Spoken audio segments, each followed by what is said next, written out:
নমস্কার বন্ধুরা, আড্ডা সাথী চ্যানেলে আপনাদের সবাইকে স্বাগত জানাই। আমি রূপ। আজকে আপনাদের সাথে চলে এসেছি হাওড়া থেকে কিভাবে আপনারা অযোধ্যা যাবেন খুব সহজে, সেই বিষয় নিয়ে আমি আজকে আপনাদের বলতে চাই। তো আজকে আমাদের ট্রেন আছে হাওড়া থেকে রাত্রির 8:30 নাগাদ। আমরা এখন বাড়ি থেকে বেরোচ্ছি। তো বন্ধুরা, দেখা হচ্ছে হাওড়া স্টেশনে গিয়ে, বাকি কথা হবে হাওড়ায়। টাটা।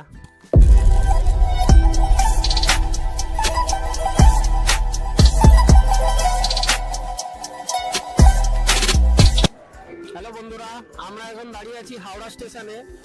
আপনারা দেখতেই পাচ্ছেন, এই দেখুন আমাদের দুন এক্সপ্রেস আছে, দিয়ে দিয়েছে 8 নম্বরে দিয়েছে দুন এক্সপ্রেস। আমরা দুন এক্সপ্রেস ধরে অযোধ্যার দিকে রওনা দেব। Hello friends, we are going to Ajodhya. Now I am staying at Howrah. গাড়ি এক্ষুনি আমাদের দিয়ে দিচ্ছে, অ্যানাউন্সমেন্ট হয়ে গেছে, গাড়ি 8 নম্বর 8:25-এ ছাড়বে।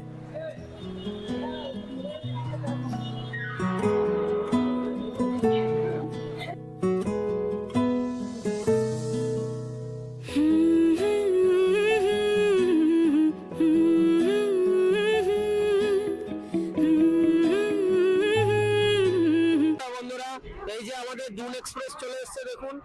আমরা এবার ট্রেনে উঠতে যাব। আমাদের ট্রেন ছেড়ে দেবে 8:30টায়। এই যে আমাদের লাগেজ, এই যে সুস্মি, এই যে তোমাদের সমাধি। Hi friends, I am going to Ajodhya. Hi Sriram. ঠিক আছে বন্ধুরা, তাহলে দেখা হচ্ছে অযোধ্যায় নেমে। আপনারা দেখতে থাকুন।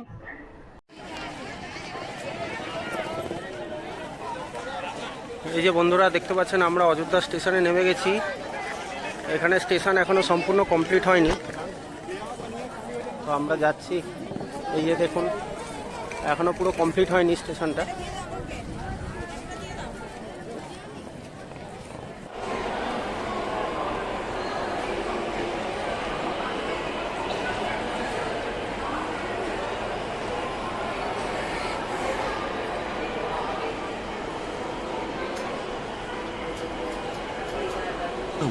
উত্তরপ্রদেশ রাজ্যের একটি গুরুত্বপূর্ণ সিটি হলো অযোধ্যা।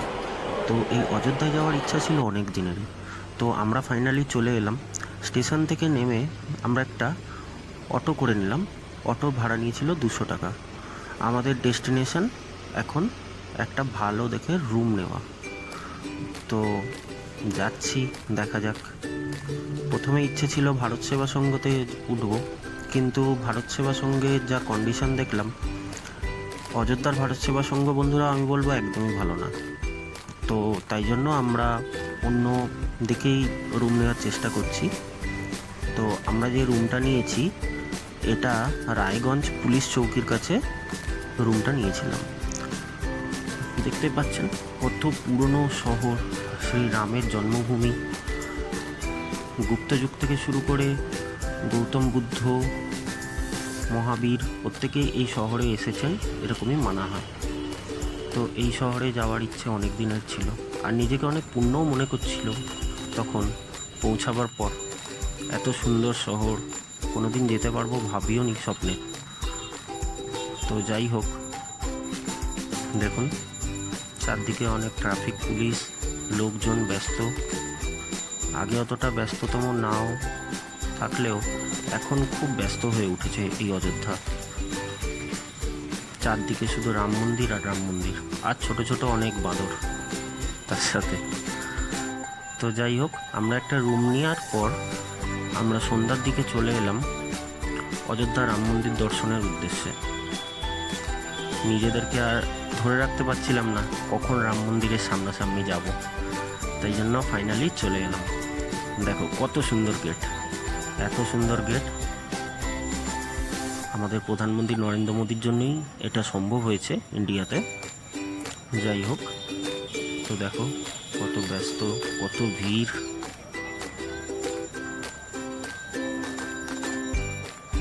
বন্ধুরা, এখানে মানুষজন কিন্তু খুব হেল্পফুল আর খুব ইকো ফ্রেন্ডলি প্রত্যেকেই। আমরা ভেতরটাও একটু ঘুরে হেঁটে দেখছিলাম। এই যে এইগুলো সব রেলিং দেওয়া আছে, এইগুলো দিয়েই, এই লাইনগুলো ধরেই কিন্তু রাম মন্দিরের ভেতর প্রবেশ করতে হয়। এটাই প্রবেশ পথ রাম মন্দিরের। তো আমরা লাইনে তো দাঁড়াইনি, কারণ আমরা পুজো দেবো সকালবেলা। আমরা শুধু এখন দেখতে এসেছি আর বাইরের চারদিকের পরিবেশ কেমন, কীরকম বানিয়েছে। বন্ধুরা, এবার সকাল হয়ে গেল। আমরা সকালবেলা রাম মন্দিরে পুজো দেবো বলে তাড়াতাড়ি করে টোটো করে চলে এলাম লতা মঙ্গেশকর ঘাটে। লতা মঙ্গেশকর ঘাট আমাদের রায়গঞ্জ পুলিশ চৌকি থেকে 1-1.5 কিলোমিটার হবে। এখানে ভাড়া নিয়েছিল 20 টাকা পার পার্সন। তো এই সামনে লতা মঙ্গেশকর ঘাট আছে বা রামপিয়ারি ঘাট। এই ঘাটে এসে আপনারা স্নান করে নাগেশ্বর মন্দিরে পুজো দিয়ে তারপরে আপনার রাম মন্দিরে বা রামের জন্মভূমি রাম মন্দিরে আপনারা দর্শন করতে যাবেন। এটাই কিন্তু সিস্টেম অরিজিনাল। তাই জন্য আমরা লতা মঙ্গেশকর ঘাটে চলে এলাম। দেখুন, খুব সুন্দর রাস্তাঘাট এখানে বানিয়েছে। সবই সম্ভব হয়েছে আমাদের প্রধানমন্ত্রী নরেন্দ্র মোদীর জন্য। আর এখানের যে চিফ মিনিস্টার আছেন আদি যোগীনাথ, ওনারই জন্য। যাই হোক, খুব সুন্দর, অনেকটা হরিদ্বারের মতো। কত লোক স্নান করছে বন্ধুরা, খুব ভিড়। অযোধ্যা অ্যাকচুয়ালি বন্ধুরা গড়ে উঠেছে পুরোটাই সরজু নদীর তীরে। অযোধ্যা শহরটা সরজু নদীর তীরেই অবস্থিত। এই সরজু নদীকে নিয়েই এই ঘাট তৈরি হয়েছে, রামপিয়ারি ঘাট। সরজু নদীর জলকে রিজার্ভ করে এখানে ছোট্ট পুকুরের মতো তৈরি করে এটাই ঘাট বানানো হয়েছে। এর একদম সোজা গেলে বন্ধুরা দেখতে পাবেন সরজু নদী।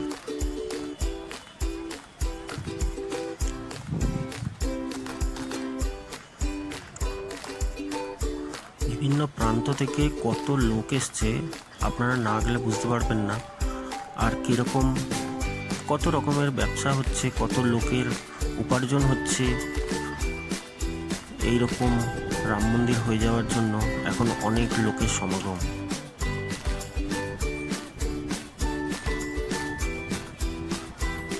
তো এবার আমরা স্নান করব। স্নান করে নাগেশ্বর মন্দিরে পুজো দিয়ে তারপরে আমরা রাম মন্দিরের উদ্দেশ্যে রওনা দেবো পুজো দেওয়ার জন্য।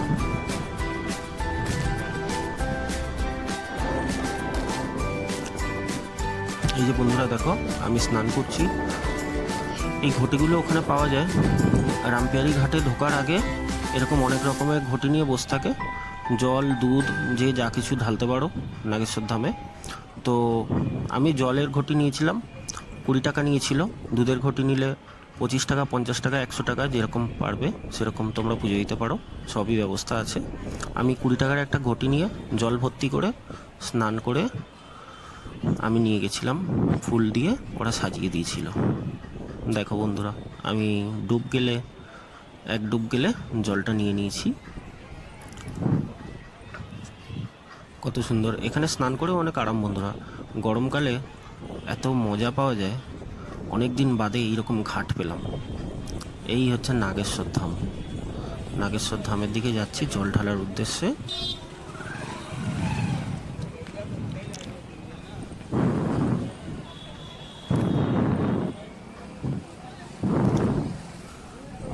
এই সাইডে সাইডে যারা বসে আছে ওনারাই ফুল, ঘটি সব কিছু রাখেন, পুজোর ব্যবস্থা করে দেন। ওনাদেরকে টাকা দিলে এরকম ঘটি পেয়ে যাবেন। এই দেখুন, এরকম ঘটি আছে অনেক। এটা গেট নাগেশ্বর ধামের। তো এই গেট দিয়ে সোজা ঢুকে গিয়ে তারপরে বাবার মন্দির।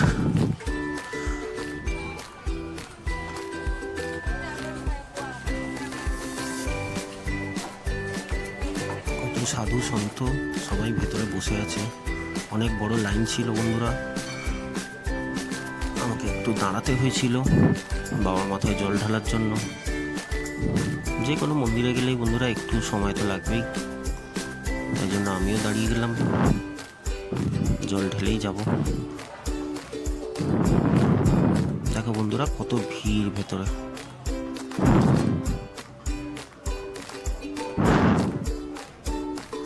ইন্ডিয়ার বিভিন্ন প্রান্ত থেকে এখানে মানুষ আসছে, এখন এত ভিড় করছে। এখন আমাদের ইন্ডিয়ার টপ মোস্ট পিলগ্রিমেজের মধ্যে রাম মন্দির একটা পড়ছে, তাই জন্য পৃথিবীর বিভিন্ন প্রান্ত থেকে বিভিন্ন লোক এই মন্দির দর্শনের উদ্দেশ্যে অযোধ্যা আসছেন।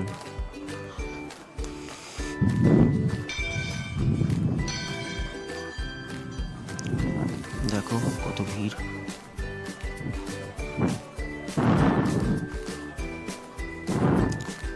আমার কিন্তু মনে মনে একটাই ঘুরছে, কখন আমি রাম মন্দির যাব। এই যে বন্ধুরা দেখো কত সুন্দর হাতের কাজ। আমি জিজ্ঞেস করছিলাম এই হাতের কাজ কোথা থেকে এনেছে, সবই এগুলো সাউথ ইন্ডিয়ার কারিগর দিয়ে বানানো হয়েছে। ওনারা বলছিলেন শঙ্কর ভগবান কি। এই মন্দিরের ভেতরে এবার আমি জল ঢালবো।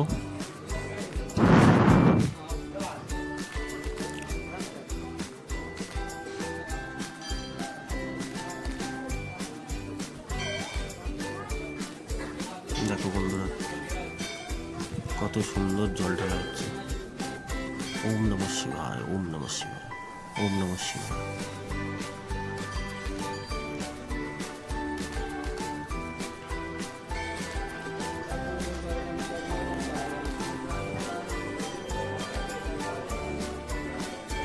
তোমরাও যখন যাবে বন্ধুরা রাম মন্দির দর্শনের উদ্দেশ্যে, প্রথমে সরোজিনী নদীর ঘাটে স্নান করে নাগেশ্বর ধামে জল ঢেলে তারপরেই কিন্তু যেও।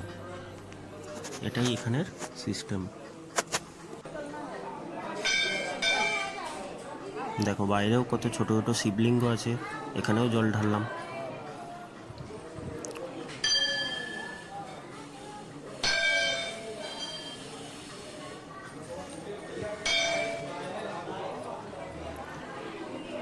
এখানে জল ঢেলে বন্ধুরা এত ভালো লাগছিল, মন প্রাণ মনে হচ্ছিল সব জুড়িয়ে যাচ্ছে। এত পুণ্যবান জায়গা, কত পুণ্য লোকের সঙ্গে। বন্ধুরা ফাইনালি আমরা অযোধ্যা রাম মন্দির পৌঁছে গেলাম স্নান করে। এবার পুজো দেব। দেখতে পাচ্ছেন কত ভিড়, সকালেও অনেক ভিড় থাকে। আমরা একটু লেটে এসেছিলাম তাই খুব সকালে আসিনি।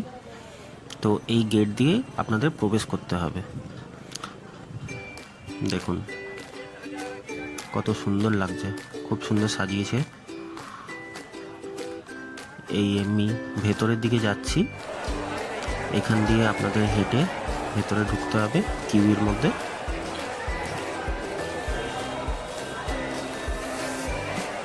বন্ধুরা আপনারা যে ভিডিওটা দেখছেন, এই ভিডিওটা যদি ভালো লাগে তো লাইক কমেন্ট শেয়ার অবশ্য করবেন, আর কোনো কিছু কোয়ারি থাকলে কমেন্টের মাধ্যমে জানাবেন। এই মন্দিরে অনেক কাজ বাকি আছে বন্ধুরা, এখনও সম্পূর্ণ কমপ্লিট হয়নি, আরও অনেক কাজ বাকি আছে। ভারত সরকার উত্তরপ্রদেশ সরকারের সাথে মিলে তাড়াতাড়ি কাজটা সম্পূর্ণ করার চেষ্টা করছে, যাতে দর্শনার্থীরা ভালোভাবে দর্শন করতে পারে। এই দেখুন লাইনে দাঁড়িয়ে গেছি।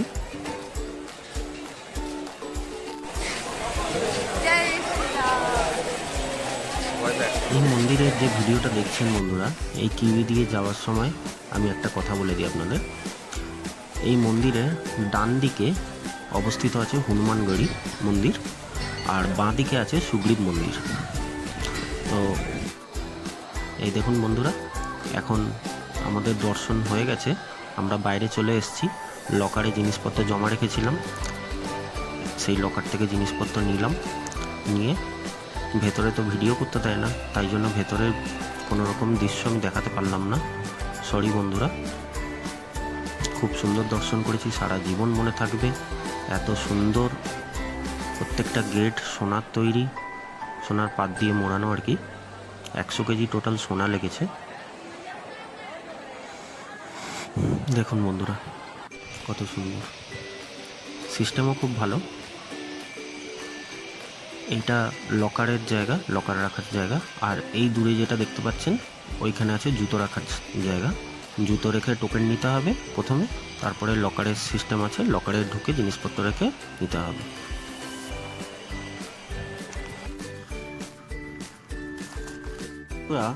অযোধ্যা রাম মন্দির আপনাদের কেমন লাগলো আমাকে কমেন্টের মাধ্যমে অবশ্যই জানাবেন। আর আমি দ্বিতীয় পর্ব নিয়ে আবার হাজির হয়ে যাব আপনাদের সামনে। আজকের মতো টাটা। এর পরের যে ভিডিও আসবে সেই ভিডিওতে আমি বাকি সব দর্শনীয় স্থানগুলো আমি দেখাবার চেষ্টা করব আপনাদের। Thank you.